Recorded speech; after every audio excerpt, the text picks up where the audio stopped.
If you want to level up in 2022 with Airbnb, you are in for a super big treat. Julie George, the queen of Airbnb, especially on the CoHosting side, joined us here on the Fearless Investor and in the Airbnb Masterminds Facebook group. So let's get to it right now and talk about leveling up in 2022 with Airbnb.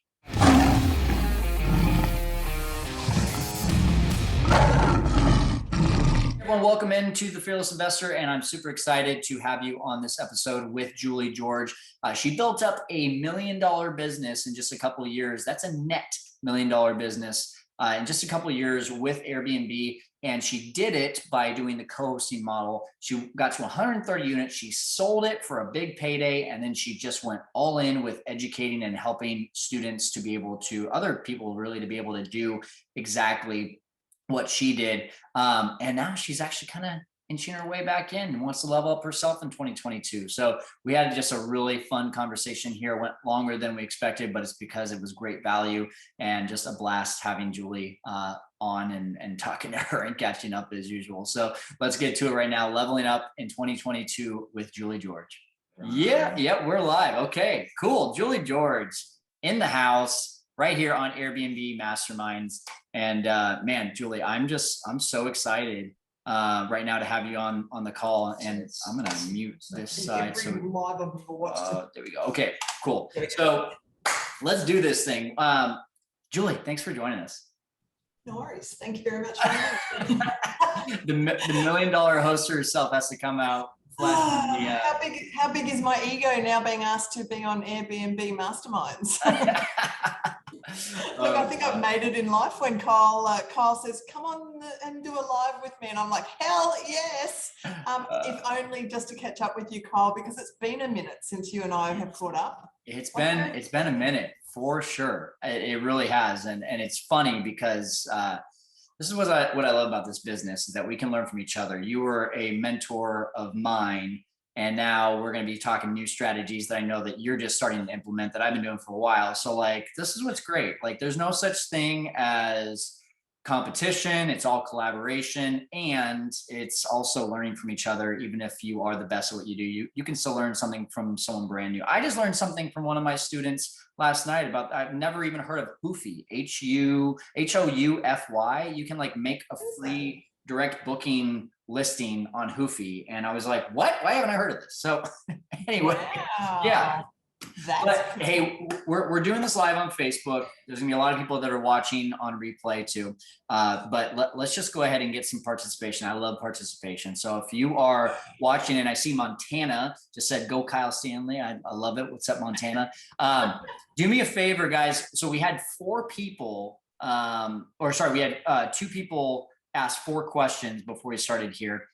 What is your number one question? Because if you have one of the top 5 questions, you're gonna get why don't you tell us about the book. Yeah, look, I've got 5 ebooks that I am ready to throw out there to the 5 best questions that come through for this live. So folks, don't be shy. Nothing is off limits. Well, actually, there's probably 1 or 2 things off limits, but that's only because it's a PG show. It's a family show, right? So, but send us your questions. Let us know. It doesn't have to be a question for me. Ask Kyle what how he gets his skin to glow so beautifully, or why he's wearing his Nike t-shirt. But folks, send us those questions. We're going to pick the top 5. We will private message you. I'm going to get you a copy of the book, but I'm excited. So interaction, folks. Let's bring it.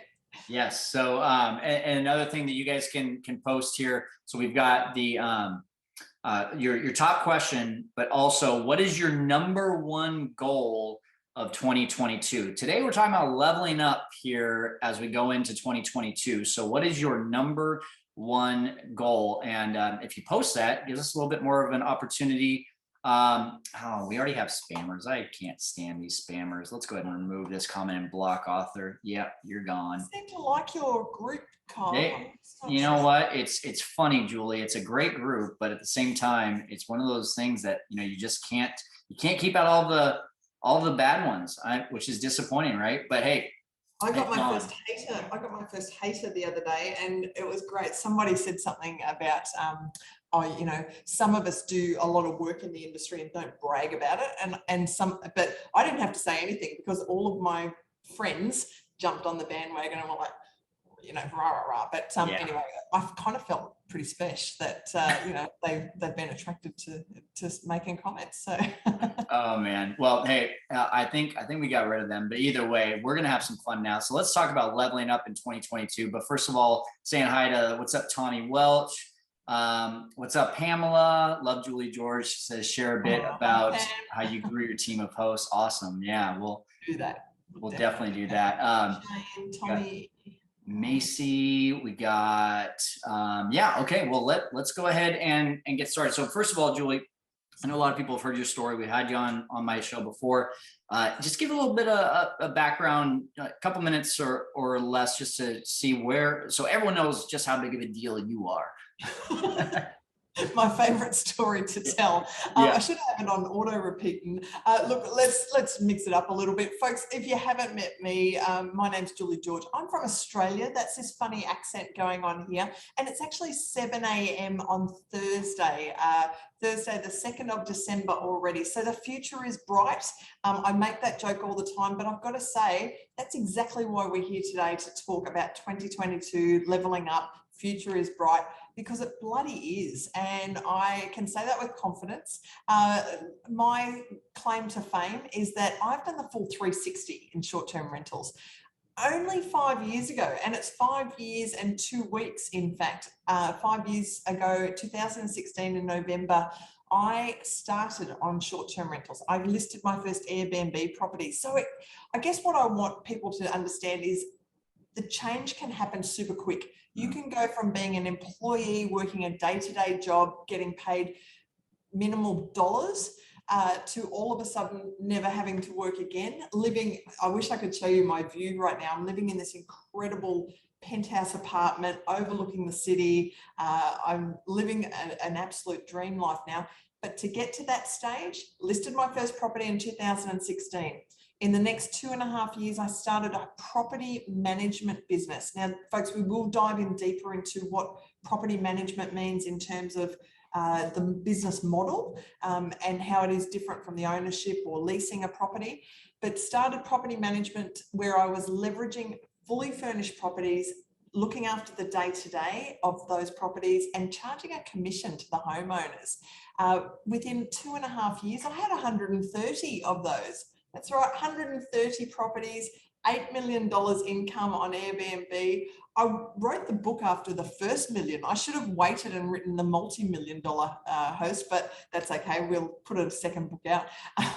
But within 2.5 years, with this unique business model, but also getting the framework, the vision, the operations, the scale, everything dialed in, super important. And we will dive in further on that as well. But what I was able to do, build this great business, write a great book, if I do say so myself, and then I got a tap on the shoulder saying from these head honchos from a bigger company, we want to buy your business. This company wanted to come into the local area, but they didn't want to come in as competition to someone who had 130 properties and a monopoly in the area. So a company called Home Time came in and they purchased my business. Now that was 6 months before COVID hit. How's that for timing? So now, since the sale of the business, I really don't ever have to work again. However, I want to, and I really get a buzz now out of helping others. If I can motivate, if I can support, if I can inspire others to replicate the same success that I've seen, that you've seen, Kyle, it just, what a buzz. I often hear about people that maybe have read my book or have done a course with me or listened to me on some podcasts, taken some action from some of the tips that I've given, and now have their own success story. And for me, that's what I live for. So that's my little story. Good. And I accidentally just turned off comments, so I'm going to turn that back on. I'm trying to figure out, it's not showing me every single comment. I can only see like the last 4, which is a little disappointing. So we're going to have to take some mental notes of all these comments coming through. Yeah. But I mean, guys, if you can't tell already, like I said, Julie is a big deal. She built a $1 million business so freaking fast. And then she was able to sell this thing and just pour into people, which is what she's done with me, what she's done with so many people who have been in this industry. I mean, you know, some of our favorite people that are out there doing things like Julie and I, like all we ever talk about is how much fun Julie is. And so like you're one of the top people out there that we love just connecting with, Julie. So it's an honor to have you on right now. It's just so much fun to be able to talk about what I think is extremely exciting to talk about right now. And that is 2022, especially with a lot of things coming up. There's a lot of unknowns. You know, there's this new, you know, branch of the coronavirus, whatever you want to call it. I don't keep up with the news as much. So Omicron, I think is the name. Omicron. Like it sounds like a transformer, right? Right. and so, you know, there's international travel that's still shutting down. There's this new air cover that's been released. It's also, you know, with Brian Chesky, there was a lot of predictions that he made. So what do you see, especially like, you know, let's talk about predictions. Do you agree with a lot of Brian's predictions, and what do you see for 2022? I love, you know, I've kind of got the biggest crush on Brian Chesky. Okay, I am single now. I don't know how Brian's marriage is working out, but actually, no, he's probably too short for me. Sorry, did I say that out loud? Kyle, I was just thinking while you were talking about all the fun that we have, imagine when we actually meet in person, like all of us industry people get together. It's going to be one hell of a party. And you know, Zoom, we haven't had to wear pants for a long time. So, you know, it's going to be a novelty. Here's your mystery right now. Super crazy. But look, Brian Chesky, he was at the Skift conference probably a month or two ago now.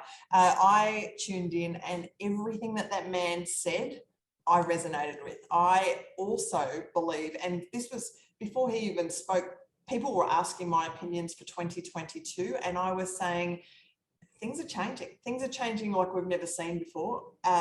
We've now realized that we don't have to be slaves to our cubicles. We do not have to go into office spaces. If you're an investor in commercial property, I would be getting out of that super quickly, because why do people need offices anymore? We've got Zoom. We can connect with each other on the metaverse or whatever that bloody thing's going to be. Obviously, folks, here's the disclaimer. I am not technical at all. I've only just figured out how to use Instagram, but you can find me on there now. So I think that what we're finding is that people like yourself, Kyle, like me, once we've got our businesses automated, and you can do that with short-term rentals, is that you can work from anywhere that there is a good Wi-Fi signal. Oh. And, you know, we can be on a beach in, you know, Cabo. We can be, you know, hanging out in Hawaii. We can still run our businesses. We can still, for me, I can still train people. I can still do interviews from wherever I am. And so I really think the digital nomad, that sort of concept is going to grow.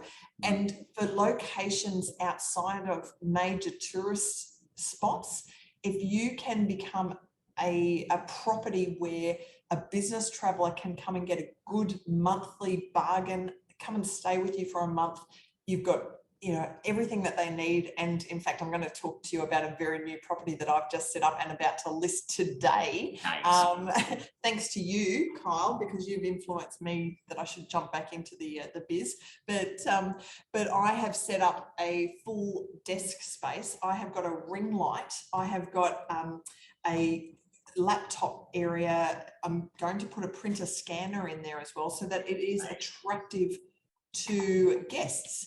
And if I can put a screenshot of how fast my Wi-Fi speed is, and something very new that Airbnb have just introduced, where you can verify your Wi-Fi speed. I love that. Yeah. How cool is that? So folks, new amenity on Airbnb, verify your Wi-Fi speed. But to me, that is the future of travel, is that we need to provide a property where people can work from as well as play from.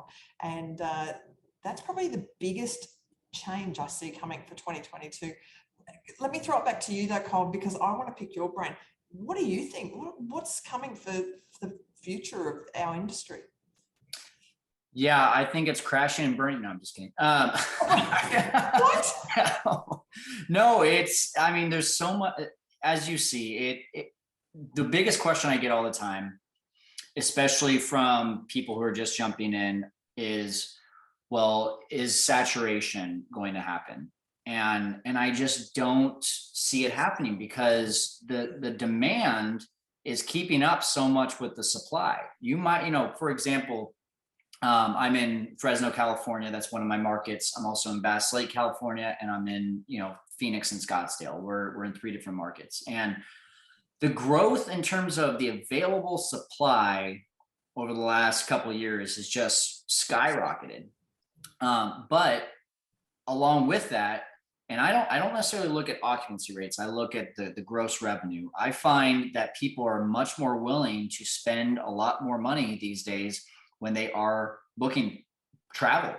What I used to only get $100 to $120 per night on is now sometimes getting upwards of $250 per night. And it's just crazy to see what the premium is that people will pay. So no, I don't think that there's going to be such a thing as saturation. For one of the reasons, what you just mentioned, people can work from anywhere. And when you can work from anywhere, your value typically of what you can make goes up as well. I'll give you a good example. People here in that are flocking to our town in Fresno, California, are coming from the Bay Area. They're coming from Los Angeles, because now they see, oh, I can buy a house for $300,000, $400,000 that would have cost me $1.2 million in the Bay or Los Angeles, and I can work from home. And so now I get to keep all that money that I was going to spend on my cost of living by living in a cheaper area in Fresno. And so what I'm going to do, I'm going to go travel more. I'm going to go use that money to have some fun. I traveled more in 2021 than I ever have in my life. And part of the reason is because I was like, oh my gosh, I don't have to go places to do work. We can actually now do all this stuff from Zoom. So every time I looked at social media, you and Gracie were in somewhere exotic. And I was like, how the hell are you still, like, your business was growing at warp speed, your educational side was growing at warp speed, and all I saw was you out having fun. How did you do that? and it's funny because people are like, oh, now your wedding isn't going to be in Fresno. I'm like, we travel more than anyone. Why would our wedding be in Fresno? That's ridiculous. Anyway, but no, I think that the trend of travel is going to continue to grow. And sure, international travel is still a thorn in everyone's side. But think about that. Like, what if you have 20 Airbnbs and then international travel opens back up? Like, now we're talking about a flood. So and get ready for it, folks, because, well, Australia, for example, we were supposed to be open in about a week's time to be able to travel and to invite all of our friends back over to Australia. Omicron, this new COVID variant, has kind of put a little bit of a hex on that, and we've just pushed that back a little bit, but it's still coming. And I can tell you, we are all itching to get out of Australia. So the Aussies are about to flood into the United States.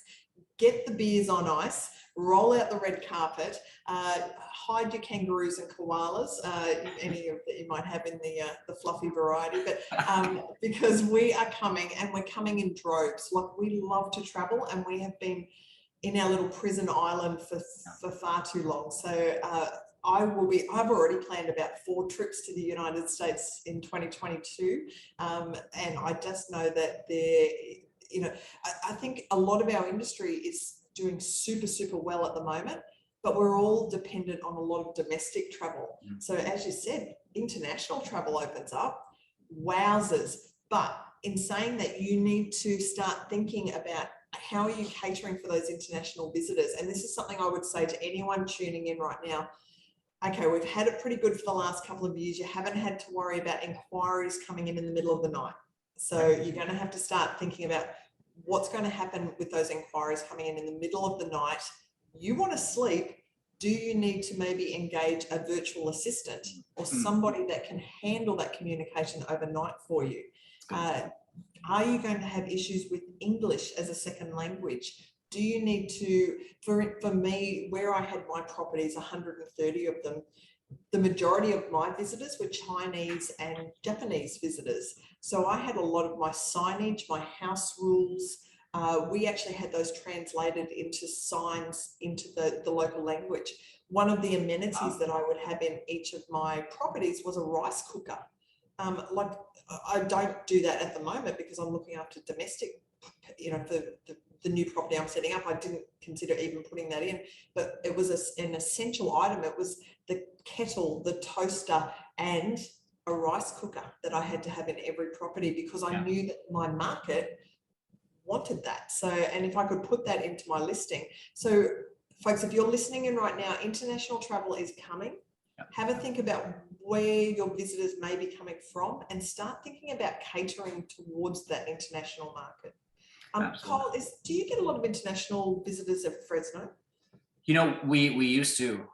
We used to get a lot. In fact, there was one that showed up right before COVID started. Was coming to town for. It was wild. It had something to do with like their surrogate mother lived in Fresno. They were from China, and so they were coming for the birth, and then COVID happened, and they literally were like at our place for 6 months. So wild stuff like that. There's a lot of travelers too that will go from San Francisco to LA, and they'll want to stop off in Fresno, or they want to go to the national parks, which are pretty close to us. So a lot of that has done this over the last couple of years, but business travel and families has still stayed on the rise. And I think too, we want to be in a position to know who we're catering to, but also we want to just go get a stinking property. And I see you going out there and getting a property for the first time, 2 years after selling your business? So I know. Am I crazy? Like, I think I'm off my medication or something because I'm you were part of this problem, and I'm going to blame you if this doesn't work out, Kyle, because folks, listen in here. So management is all I've ever known. And actually, let me just quickly explain that, because I know we've got people tuning in that may not understand that when you get into the short-term rental game, you don't have to own property. You do not have to buy property. You've got other options. And this is the beauty of this scenario. So for me, the way I was able to scale up very quickly was to use other people's properties and to take on properties like a long-term real estate agent, like a leasing agent would, where they would rent the property per month. I was taking those properties and leasing per night as a short-term rental operator. So I took on the properties, I charged a commission, and that's how I made my money with that business model. Kyle, I was watching you grow an arbitrage model, and this, folks, is where you are leasing a property in your business name. So you take on the lease as a tenant to that property, and then you put that property on short-term rentals, and whatever the profit is from your income to your expenses, that's what you keep. Have I explained that well enough, Kyle? Yeah, I would definitely say so. And I just want to correct you really quick, because this is what I coach on too, is I think it's a great model to start with. But if you want to create cash flow and a low overhead business, co-hosting is just phenomenal. Sure, and we've had conversations on Clubhouse, right? Especially going up against Jay and Sean, they're just like, arbitrage is the best. And it's great. It's great. But at the same time, risky. I'll give you a really good example. We just started a business in Arizona in January, and our first 4 properties were co-hosting properties.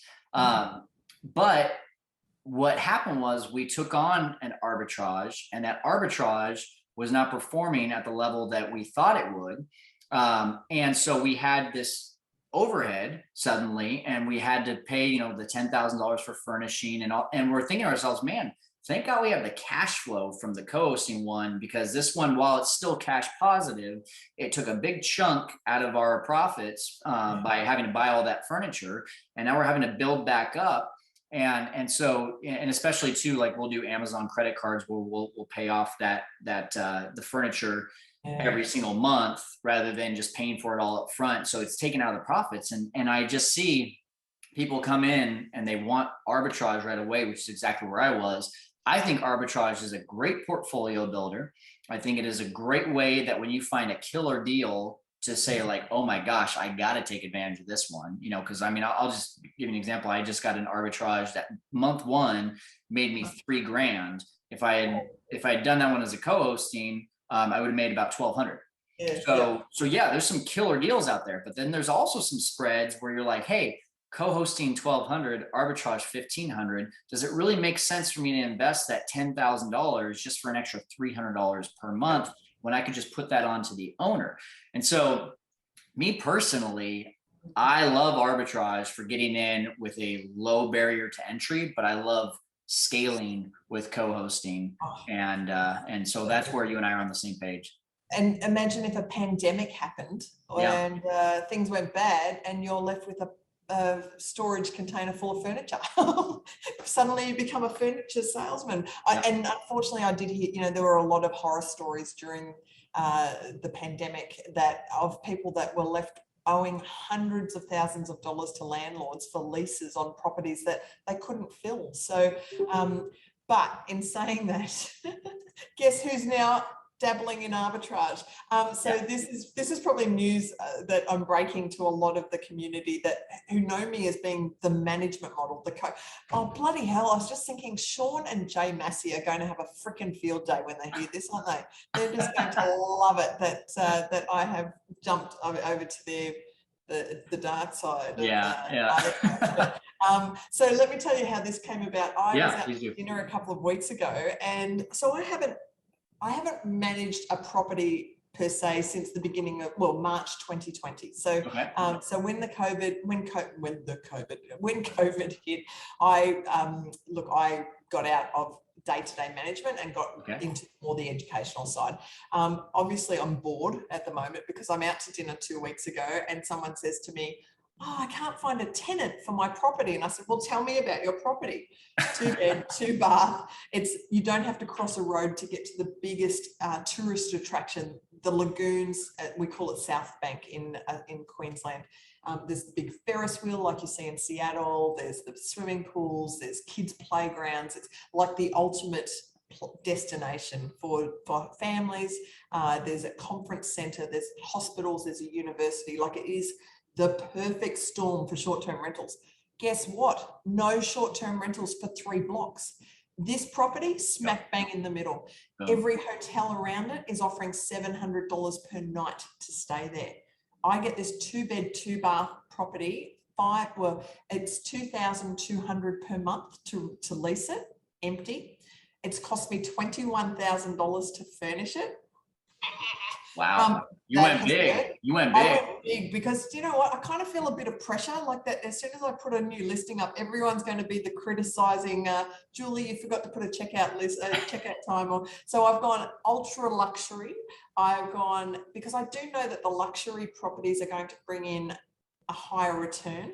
So I'm using all my skills that I'm teaching a lot of people to walk the walk now. Now you get to say, have I been giving the right advice? I know. Don't worry. I'll be my own biggest critic. So as I said, I've set it up for the business travelers. I've got the ring light. I've got the fastest Wi-Fi speed. I've got the best smart TVs.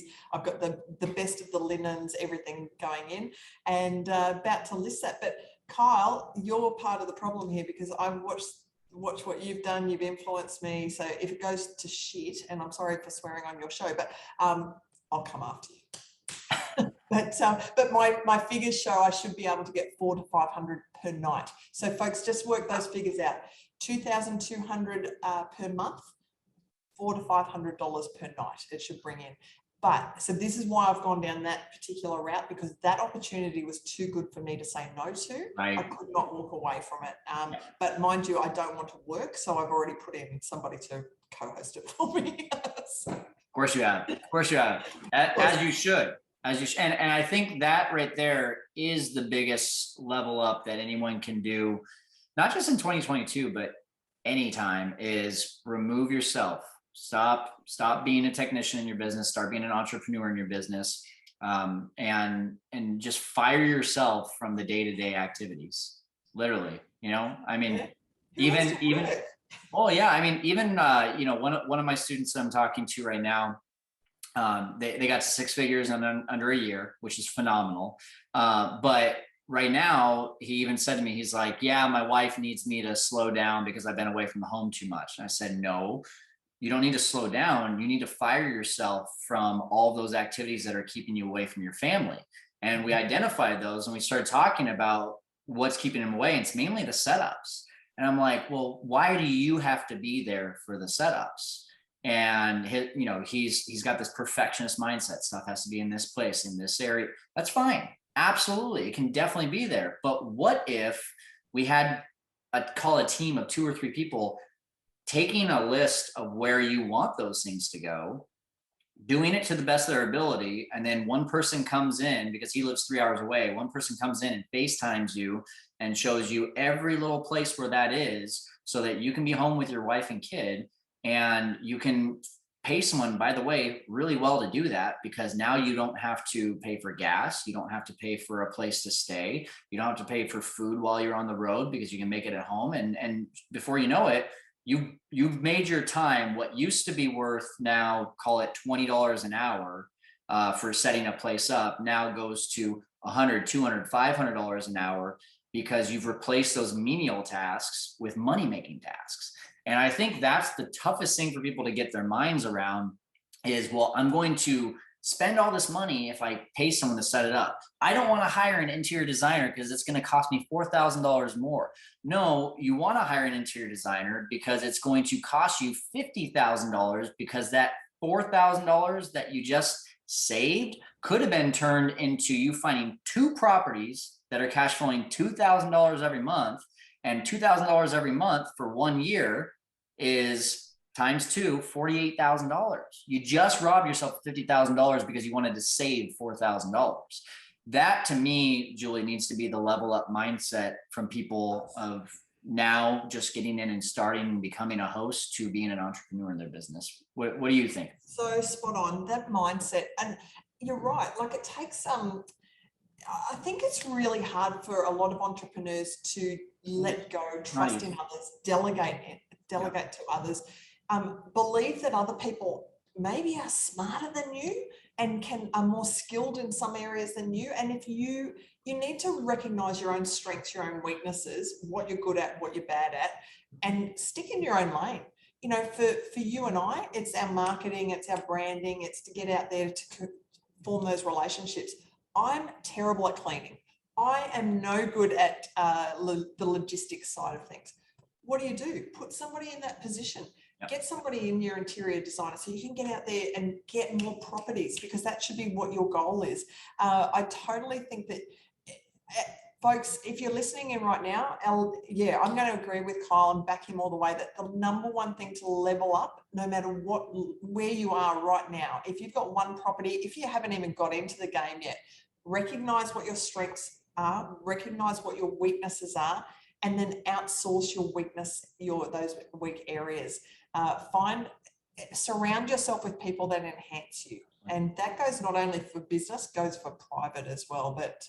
But really look to not take everything on. You need to be working on your business, not in it. So how can you achieve that? Build a team. Yeah. It simply is just outsourcing what you suck at or what's not worth your time.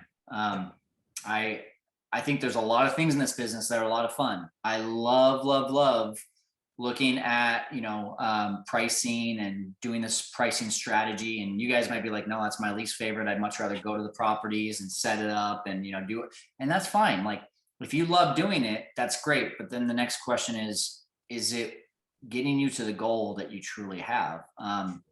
And if you won't know that goal until you've actually put a value on your time. Hourly rate. What is your hourly rate, and what are you instead of answering the phone every 5 minutes, could you get somebody to do that for you while you're out building a relationship with a potential landlord or an owner? So very simple exercise, something everybody can do today. Write down a list: strengths, weaknesses, what you like, what you dislike, and visualize. Also, I think a lot of people don't dream big enough, Kyle. And one of the things that I always say is dream big, but then dream bigger. start thinking about your goals for 2022, and great time to do it right now. 2022, this time next year, what role do you want to be playing in, and what lifestyle do you want to be leading? Yeah. Start writing it down. Start making it happen, and work backwards from this time next year. Absolutely. And one book that I'll recommend for that mindset is Tim Ferriss's 4-Hour Workweek. Oh yes, yeah, good one. It's great. I'll say this: take everything with a grain of sand, because there is like one chapter where he talks about outsourcing, how he says "I love you" to his wife, to his assistant, and I'm like, no, I'm not sure I want to outsource that much. What? but you know, when it comes to creating that value, like think about that for a second. If you were to, you know, actually, let's just take a real life example. When I was the host of my 3 properties, and I was making right around $4,000 per month, I was working 5 hours per week. 5 hours per week, that's 20 hours per month for $4,000. It's pretty good. That's $200 an hour, right? But then a year later, I was making $20,000 an hour for about 3 hours of work, or sorry, $20,000 a month for about 3 hours of work per week. And that was just managing my team. So now take that and round it up to 10 hours. 10 hours divided by $20,000, that's $2,000 per hour. That's a lot. A little better. So anyway, I think that's the mindset. I learned that mindset from things like the Tim Ferriss 4-Hour Workweek. So I just encourage anyone to go out and read that book. So, all right. So you got your arbitrage. Yep. Are you going to grow in 2022? Or are you just going to be, you know, I got one and now. You know my problem, Kyle. I take one property on and already, like, I could not sleep. The week that I decided I was going to take this property on, I could not sleep because I was so excited about the future. Because guess who was already planning the multi-million-dollar empire? Not necessarily all in the same arbitrage, but just certainly I identified the area that I'm now living in. So I've moved to this location in Brisbane, Australia. I'm looking at the lack of supply, the high demand that will come in for this area because it's a big tourist attraction, and it's got all the conference centres and the universities and the hospitals. My brain was going stupid. I've already got names that I can register for the format of the business model. So look, I've had to slow myself down. So let me tell you what's coming for 2022 for me, and then I'm going to put you on the spot because I kind of know what might be coming for you, but it might be a ring on the finger. Besides a wedding. Yeah, no, that's all I'm excited about. Why are you wearing a wedding ring now? There we go. You're gonna have to ask Gracie about that. Have you got married already? No, you're gonna have to ask Gracie about that. I'll just leave it at that. DM her and ask her why I'm wearing my wedding ring already. Yeah, I'm looking at your face now while you're trying to see if you're. I did see some photos in Las Vegas of you two, and I was like, have they driven through a drive-through wedding challenge? Yeah. Well, anyway, I will be getting in touch with Gracie. But sorry, back to me. Enough about you and your wedding. No, I'm determined I'm going to find where this wedding is and turn up with a bunch of flowers and be your so 2022, yes, there may be a business re-emerge in Australia in the short-term rental industry, but I've decided that I'm not going to make any clear moves on that up until probably February, March, because I need to just get this one up and running. So the listing will go live today. So folks, if you want to have a look at the listing, make sure you're following me on Facebook, because self-promoter here will get on there and just be pushing this wild luxe property. And if you want to come and test out how Julie George does hosting, book in. There we go. Well, Julie, when you get off the call here, just do me a favor, post it in Airbnb Masterminds and just say, hey, I'm back in the game. I'm back in the game. Here's the thing though, my moderators won't accept it unless you say like this: I'm back in the game. Give me your tips and advice on my listing. Oh, I don't know if I'm scared to do that, to be quite honest. But, all right, we'll give it a go. That listing will be finalized in a couple of hours, so we'll Hey, growth is scary, Julie. Growth is scary. It is super scary. Yeah, right. And I think that is part of the thing. If you're not always constantly evolving, you're dead. Like you need to keep evolving. And even for me, I don't have to work anymore, but I just want to. So I really enjoy it. So yes, I'll probably be building a business. There is a second book coming out. There's the new update. Wow. So this book was released in 2018. It doesn't tell the story of me selling my business. It doesn't tell the story of what I'm currently doing now. And so there is a book that I'm going to be, I'm going, actually, Kyle, you need to be in this book too. It's actually going to be for short-term rental operators. Okay. There's going to be about 100 of us collaborating together, the Mark Simpsons of the world, the Noble Crawfords of the world, the Rachel Gainsborough of the world. There's a bunch of us that are all getting together, and Kyle Stanley needs his own chapter. So I will be talking to you about that after this. It's called Hospitable Hosts, and I can see John Ann keeps popping up in the comments. John's probably in there with his own chapter, and if he's not John Ann, you need him on this one as well. So new book coming out, new business starting up, about 4 trips to the US and also to the UK. I'll be judging the Shorties Awards again this year, this coming year, 2022. So Shorties, folks, is the short-term rental awards worldwide, and we would, please make sure that you're in that, because the judge will be onto it this year, looking for winners for the best property management company, the best educator, the rising stars of the industry. So 2022 is going to be big for me. Good. Kyle Stanley, what are you doing? Yes, I'll tell you that in a second, but I am surprised that the book name is not going to be called The Multi-Million-Dollar Host. $1 Million Empire. Yeah, I mean, for me right now, Julie, the big focus on a personal level is our wedding is going to be in May, moving into our house first week of January. So very exciting for Gracie and I. On a business side of things, we're at between Bass, Fresno, and Phoenix, we're at right around 58 properties right now. Oh, so crazy. Yeah, we want to get past that century mark in 2022, and I'm gonna really be specific though. I mean, to me at this point, I'm taking this from Rachel too. By the way, Rachel had the best way to put this. It makes no difference how many properties you have if you're, how did she put it? Something like it makes no difference how many properties you have if you're making only like a certain amount per property.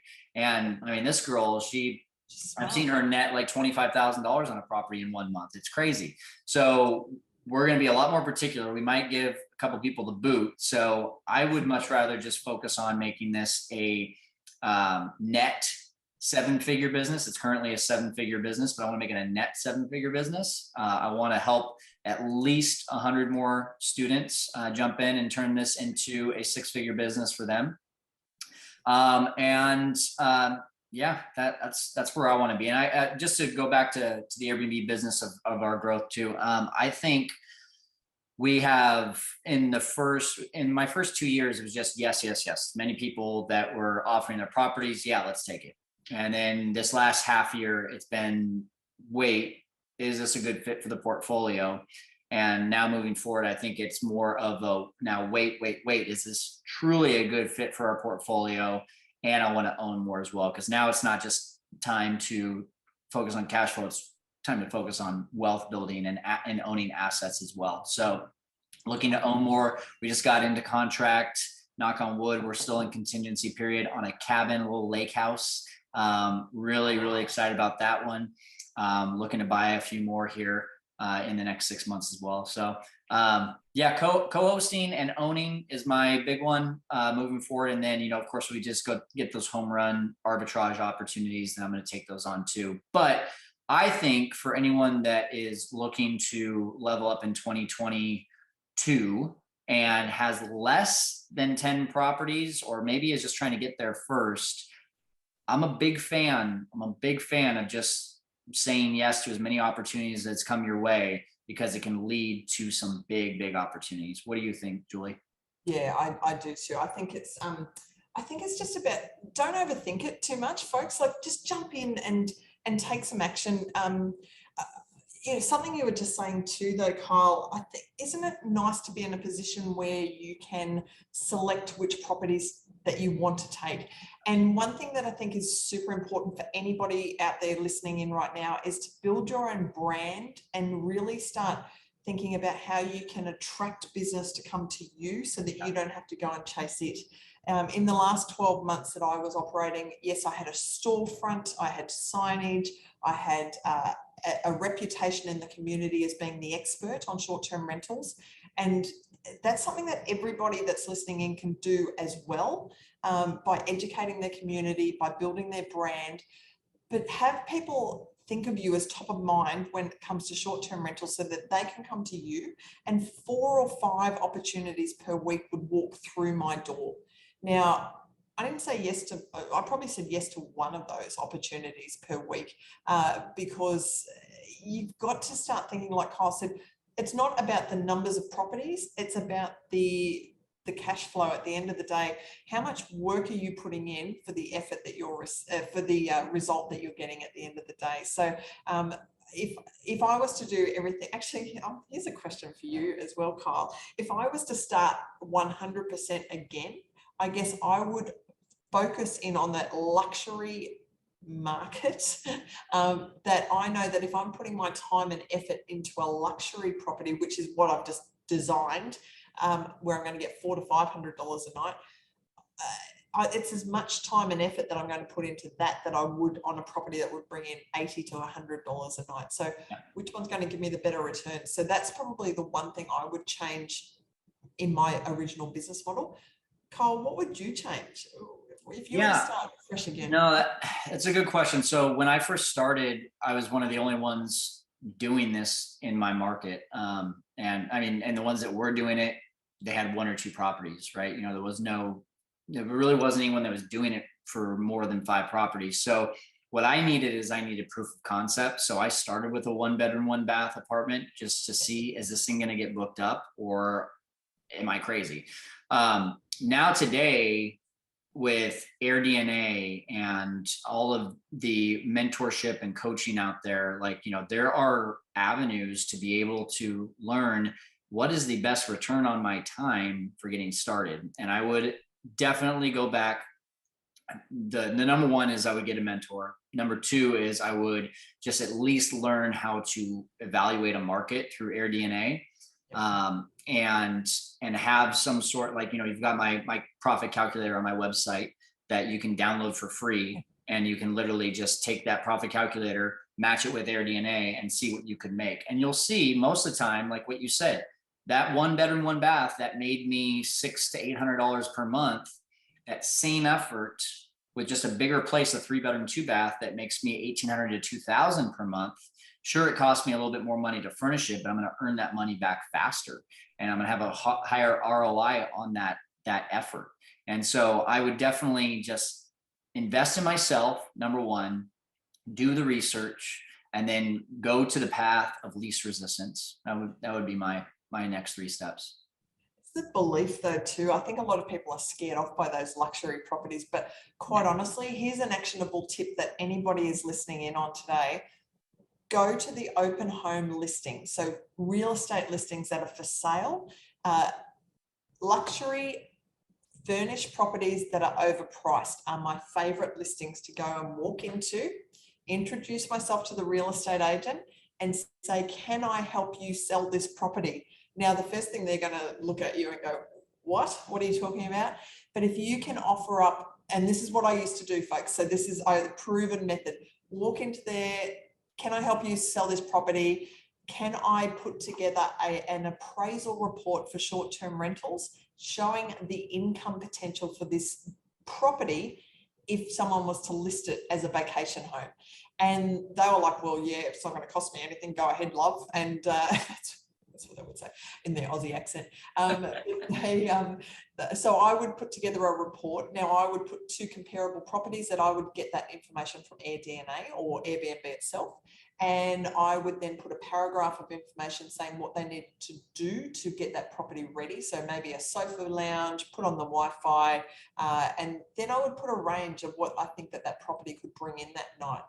I would then have a paragraph of information, a call to action. Folks, ask for business. Ask for business is one of the, you can't sell a secret. So down the bottom, it will say, if you would like this property professionally managed, you can come to Julie George or Kyle Stanley. And I would give those reports out so that realtor could use them as a sales tool. Now, my step 2, after he's taken those reports, would be I'd come back the next week and say, should we ask the current owners if they would like to short-term rent this while you're trying to sell it? I'll keep it clean. I will keep it ready for open homes for you. I'm going to make sure the security is tight on it. And we'd only bring in your current owners some income. Boom, shakalaka. Most of the time, this is where I put these on home. Boom, shakalaka. Deal done. So let's go. Anyway, so that's just a little tip for anybody out there. Go and have a look at your luxury short-term listings in your market for sale this weekend and be brave enough to go and introduce yourself to the realtor. Awesome. I love that. I really love that. By the way, I see questions coming in, guys. We're about to get to that point right now. Shane Cass has some great questions. Oh, I like Shane Cass. I can see Shane's one. Find a mentor. Do you guys offer coaching? Hell yes, we do. I've got my own coaching, but Kyle Stanley, if I was to have my time over again, I would be joining Kyle's course today. I would be getting Kyle to mentor the hell out of me because he kind of already has. I mean, I've officially mentored Kyle, but he has inspired me. Kyle, tell them, how do they get mentored and coached by you? Well, thank you, Julie. That's very kind of you. And which is, like I said, it's just ironic, right? Because you were one of my mentors, and now we're just talking about full circle here. But I'll share my screen really quick here, guys, and then we'll get into Q&A. So here is my website. If you just go to fearlesskyle.com right there, you can get free resources, which are great right here, the Airbnb Profit Calculator. You can also get one of 3 options that I have here, my Airbnb Kickstart course, which is now on a payment plan, which is really cool, makes it a lot easier. But this is literally helping you to be able to build a 6-figure business in under 12 months if you really truly do the work and want to do that. So now it's $1247, or you can do 3 payments to make it a lot easier right there. And then there's a couple other options there for you as well, including, if I go back, I mentioned to you, oh, we lost my site, fearlesskyle.com. I'm looking at your screen now. Yeah, you're good. If you go back over here, there's also a market eval kit, which exactly tells you how to market, how to evaluate your market or evaluate a property. Or if you just have one house and you're like, hey, I just want to get Airbnb started. I don't want to build a business. I just already have the house and want to figure out how in the world to do the day-to-day and automate this. The Airbnb operator course is a really good option for that kind of person. So Shane, hopefully that answers your questions. But before we go on to the rest of the questions here, Julie, I said, invest in yourself. Yes. Then you get really good at evaluation, researching your market, and then just take the path of least resistance by focusing on the money-making properties. What would you do? What are your next steps? I guess for anyone listening to get started in the industry right now, my 3 top tips would be: get your mindset right. Figure out, do a self-analysis. We were talking before, figure out your strengths, figure out your weaknesses, your skills, your lack of skills. Really do a self-analysis on what sort of role you want to play in the business, and then outsource all of your weaknesses. So that would be my first thing. Educate yourself, get a mentor, read a book. But there are resources now to help you with shortcutting your way to success. Yep. If you're listening into this live right now, you're probably well on your way to success. But if you can just learn a couple of little key tips or a couple of strategies to get you there faster, that's what I would have loved if I'd started out again. And my third ask of anybody who's thinking of getting started is just start, take action. Do not overthink this. It does not have to be perfect. You will make mistakes, but you will learn from those mistakes. So just get going today. But and that's, for me, that's the biggest compliment you can pay me or to someone like Kyle. If we can see you taking action and you message and say, hey, I just made I just got superhost status, or I just got my first 5-star review. Like, we will celebrate with you. We pop a lot of champagne corks, and we're happy to do that for anybody listening in today. Awesome. Awesome. Well, hey, I think it's time for a little Q&A, and we'll do this for the next, call it 5 to 10 minutes, and then say au revoir to everyone. So first of all, to the people that posted their questions before this, we want to definitely recognize them. So Maria says, I would love to know more about how to start. I'm closing this week on my first investment property. Congratulations, Maria. And I would like to know how to set it up for Airbnb. Should I hire a staging company to decorate? Will I be able to make the mortgage payment with Airbnb, or should I do a normal rental first? I'm a little nervous. I'm trying to find the best way to make it work. Thanks in advance. I'll let you start that one, Julie. Maria, look, I think I'm super excited for you. Be brave, jump in, have a go. Look, I would say initially, to save costs, maybe to look at doing as much of the work yourself. And I know that's kind of going against what we've just said, but for the first property, you need to know the basics. So you need to entrench yourself and just get started straight away. Yes, you will be able to pay the mortgage with short-term rentals, as long as you've done your research. So there's the disclaimer: as long as you've done your research and you do know that firstly, you've got to check your local regulations and make sure that there's nothing nothing stopping you with permits or licenses. So that's the first thing. Second thing would be to make sure that you've done your research to know what your pricing should be. We've got an amazing guy, John Ann, listening in now, who's saying, I can help you with pricing. I bloody can too. He's incredible with the tech side. So get in touch with John or Price Labs, who we've just had on this program a month ago. We had Price Labs talking about that. But Maria, look, in fact, Kyle, I know that we're probably supposed to wait to choose, but I want to give Maria a book because I think it's going to help her start straight away. So Maria, I'm going to get in touch with you personally and get a copy of my book to you, because that will give you all the secrets on how to get started. Perfect.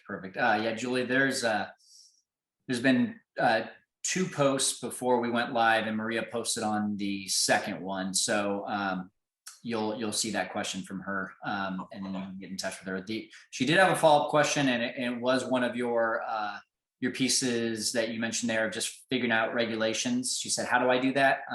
I simply just tell people, Google short-term rental ordinance and then the name of your city. So if you're in Los Angeles, short-term rental ordinance, Los Angeles, California. What that typically will do is one of the first pages it'll take you to is the government website. It'll define what a short-term rental is, and it'll show you, do you need a business license? Do you need a permit? Is there a minimum amount of nights? Does it have to be your primary residence, or whatnot? So those are the things that you want to look out for. I would say red flags would be, it needs to be a primary residence. I would say another red flag is like a 30-day minimum.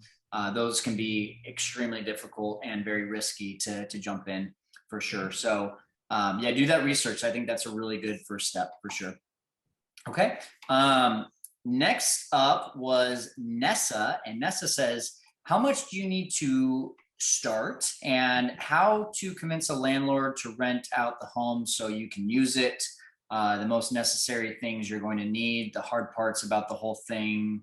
Once you start up, should you save the profits? Good plan. So just a lot of initial questions here. So I want to break that down. Yeah, let's focus on the first 2 there, which is how much do you need to start, and how to convince a landlord to rent to you. So you You want to tackle either one of those, and I can tackle the other? Let me give you the basics on that. Nessa, good news is you don't need any money to start if you are looking at the co-host the management model. You need a mop, you need a bucket, you need a smartphone, you need to find an opportunity. And quite honestly, I did start my business. I put $9,000 into it, but that $9,000 that I started my business with went into a website. It went into some initial marketing, business cards, and some cleaning, a computer, a few things. I didn't need any of that. I needed a mop, I needed a bucket, I needed a vacuum cleaner and a smartphone. So Nessa, look at the co-host management model if you haven't got the cash in the pocket. The second thing is, how do you convince a landlord? Couple of things. You need to reassure the landlord. You need to go in with confidence. You need to show them an opportunity that they can't say no to. So for me, and look, I'm not the queen of arbitrage yet, but I would certainly be going in with some sort of confidence or offer or a surety with a website to show that I'm a professional, that if someone was to look up and see who Julie George is, that they're going to find lots of positive information on the internet. But also if you need to, and Kyle, tell me if I'm wrong here, but I would think that if I went into a landlord and said, look, I can pay up front for the lease, or I can pay you a little bit more, or I can guarantee that at the end of the lease I'm going to repaint the property or recarpet the property, or do something for a landlord to make it impossible for them to say no. I think that's a way that you could get in. Am I telling them the right thing, Kyle Stanley? Yeah. So, it's a concept, right? There's a script, for our students, I have a script, I have recorded calls and they can listen in those, but no matter what, the mindset on how to convince a landlord is the same. And you need to solve their problems.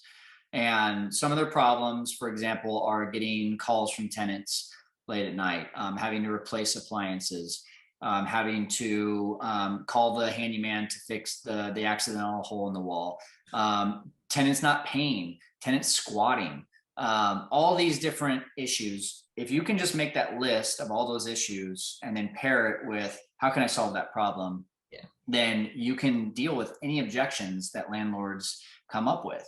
And then if you do it well, and like you said, you offer just a real smoking good deal for the landlord, maybe paying up front, maybe paying a little bit extra, whatever that looks like. You're going to find that when a landlord has another lease coming up or goes and buys another property, they're going to be calling you before they call anyone else. I have multiple landlords that have done just this with me because they like working with me, because they know that I'm going to take care of their property as if I was the professional management company, because essentially that's what I'm doing. I remember a few years ago in Australia, we had the Australian Defence Force would want to lease properties, and every homeowner looking for a good return wanted to lease their properties to the Australian Defence Force because they were paying above market value. They would repaint and recarpet your property on exit, but they were known to be solid tenants that would pay on a regular basis all the time. So if you can set yourself up in a business so that your brand is well known for doing those sorts of things, you're going to have people coming to you all the time. Like Kyle said, take my property, Kyle Stanley. But good luck with that little your foray, and we look forward to watching your success story unfold on that. Absolutely, thank you, Nessa. I think we need to send her a book too. Nessa's on my list. Okay. Yes. Another person, Shane has been asking some good questions. I think Shane needs to get a book too. So you're on my list too. There we go. Shane says, I'd love to learn more about how to maximize exposure when you have multiple listings in the same location or in a similar location. Right now we have 3 apartments in a triplex, 4 listings total, 1 for each unit, and 1 parent listing where you can rent the entire triplex. Great. That is a great strategy. The first one we have listed the most, has the most reviews and the most views, while the other lag behind because they were launched later. This isn't a problem in peak seasons, but balance is hard to attain during slow months. I'd love to take this one, and then I would love Yeah. if you want to. No, you take it, because I also, yeah, it's a bit of a tricky one, but I also have had similar listings where I've had one parent one and little ones underneath. So Kyle, give us your wisdom. So first of all, and by the way, Nessa, just going back to Nessa's, I have a video on my YouTube channel called How to Convince a Landlord to Do Rental Arbitrage. Shane, I have a video on my YouTube channel called How to Optimize the Airbnb Algorithm, or How to Get More Bookings with the Airbnb Algorithm, one of the two. I think that might be an algorithm problem, because sometimes when you have properties that are too close to each other and you are the host for all those properties, a lot of the algorithm thinks that you're just trying to repost the same property again and again and again. So one of the first things that I would do is I would make sure that it is obviously different pictures. So if you just went and copy and pasted the furniture for each, probably, I hate to say it, but I would look at refurnishing, because that is going to not look good in the algorithm, and B, it's also going to deter people if they have 3 to pick from, right? And there's no difference in any one of those, then they're going to go to the one with the most reviews before they pick anything else. But at the same time, I would just make sure you're doing algorithm related stuff. Okay, he says they're different, but exactly the same layout. So yeah, it can be the same layout just as long as the furniture is a little bit different. But I think it could be just an algorithm thing of just making sure you understand the algorithm, making sure that you're always manipulating the properties to get in favor with the algorithm. You know, to me as well, if you're really, really desperate to get those other ones some bookings and some reviews, another strategy might be, hey, we see that you just booked this property, but we have some maintenance issues going on there. Can we move you? It's in the same triplex. Can we move you over to this property? And so you can actually do that on Airbnb, where you can make a change, an alteration, change the location, and they now book that one and they leave the review for that one. And the more bookings you get at one property, seems that the algorithm continues to favor that property, get more and more bookings. So just a few things of feedback. I think that would help you out, Shane, but great idea for having that one listing for the entirety. I think that's really good. I would make sure that you're using Price Labs to sync those, and then just making sure that you're asking for a premium for all 3 rather than just for one at a time. But great question. We've got time for 3 more questions, and I've got them in front of me here. So Yassine, I apologize if I'm saying that name wrong. I thought this was a really good question, very pertinent. Can you guys talk about air cover? What are your thoughts? So Julia, first, I want to know, what were your thoughts when it was released? Yeah. Well, Nice. Good old air cover. And I need to be honest here, I actually haven't dived in to really look at all the details on air cover. I think it's great. I'm really excited that Airbnb are taking the initiative to kind of maybe look a little broader with this side of things. And the one thing I do like is that you now have got time to put a claim in, so that you do not have to have a claim in before the next guest. That's a bloody nightmare. No one can do that. So so there's a few little things there that I like. I just haven't heard feedback as to whether has it made a difference out there. And folks, if you're listening in right now, I would love some feedback. Have you noticed any differences through the air cover? Oh, Kyle Stanley, I choose you. You tell me. So, by the way, believe it or not, Yassine, I have a video about this as well. So go to my YouTube channel and check out. That's so funny. Yeah, take a look at what I thought on air cover. John just completely stole the words out of my mouth. Air cover is more of a marketing flash. It's not insurance, and Airbnb is completely in control. It's exactly the host guarantee with just a few more bells and whistles. It's exactly what the host guarantee used to be. They used to give you 14 days, and then one day they just took that away and didn't tell anyone, which was crazy. But we've submitted probably about five claims, at least that I've seen from my notifications as they come through. My team submits them. One is a really large claim, and I've heard no no traction on that, and that was submitted about 2 weeks ago. So still expect that. I mean, here's the thing, I'm giving them some grace because as soon as they release this, I guarantee you there was like 1,000 requests that people typically would not have submitted as claims, and they were like, let's just test this thing out. Yeah. And so I bet you that Airbnb customer service is very bogged down right now. I bet you they're doing a lot of things to try to catch up, so I'm giving them some grace, but we have followed protocol, and if it's going to be as good as it says it is, they need to follow through. So that, as long as you follow through, I don't care if it takes you 4 months to do it, you need to follow through if this is as good as it says it is. That's my thought. We will see, folks. We will see. We will see. But either way, you should not be relying on Airbnb as an insurance. You should have your own insurance, and you should also make sure your landlords have proper insurance as well.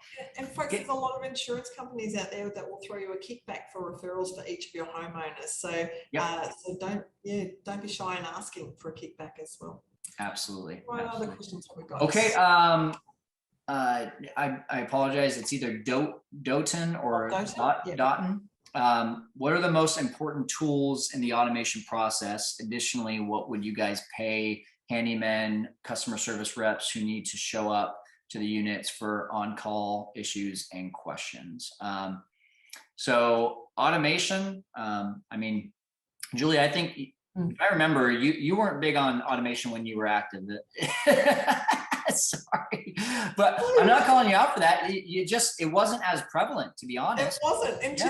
Way back in 2016 when I started, folks, I ran 130 properties with an Airbnb app, 0 for accounting, and I had a real estate software. That's it. I didn't do anything else. I had no pricing tools. I had no automated messages, nothing. But I do have regrets.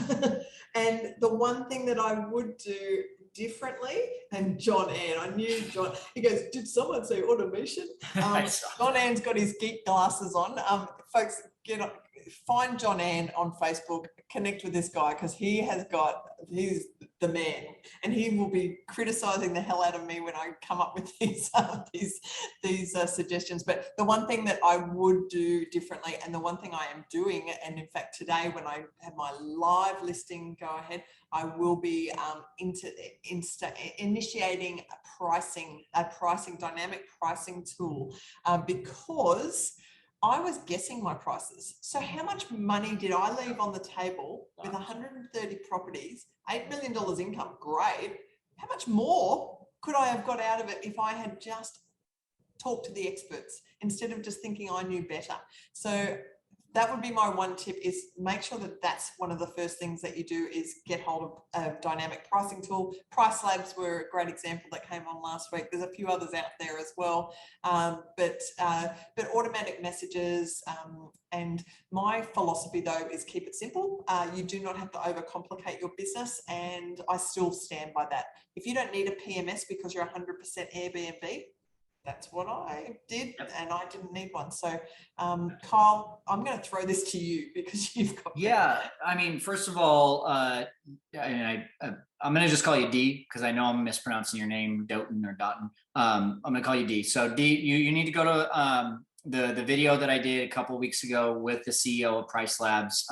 They have a link in that video. If you just go to my YouTube channel, you'll find that video as one of the most recent. With that link, if you sign up, you get not only a free 30-day trial, you also get a free training from the CEO to show you exactly how to get things set up. I would do Price Labs. I, like Julie, did not automate my pricing in the first basically year and a half, and I just lost so much money. So I feel better now. Yeah. And then I would also be using a tool like Hospitable for auto messaging that can take care of 80% of your messaging. That used to be called Smart B&B. Now it's Hospitable. And then if you're looking for good cleaners, Turnover B&B is a really good one to find cleaners, and then that'll automate how you pay them as well. So those are the top 3, I think, for me, just for getting started out.